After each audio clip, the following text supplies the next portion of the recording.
So, sagutan natin itong isang comment sa aking exclusive na GC. So, ang sabi niya, magandang umaga po. Sir, paano po ito isolve? Okay, so sagutan natin. If n plus 1 is the largest of 4 consecutive integers, represent the sum of the 4 integers. Okay, so ang sabi, n plus 1 is the largest. N plus 1 is the largest of the 4 consecutive integers.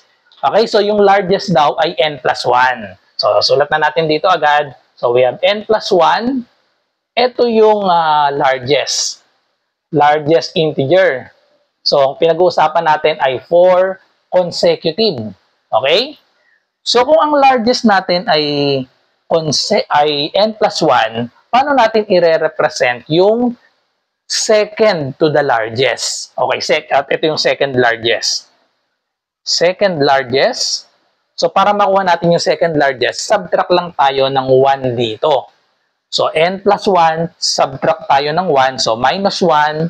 Ang second largest natin, n plus 1 minus 1. So, syempre, ang magiging second largest natin ay letter n na lang.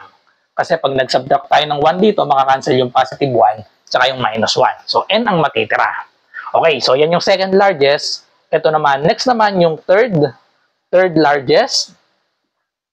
Third largest, subtract tayo ng 1 dito sa n. So, magiging siyang n minus 1. And then, ito na yung smallest sa apat.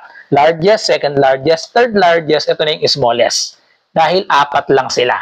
So, 4 consecutive integers. Okay, so n minus 1, yung next natin ay n minus 2.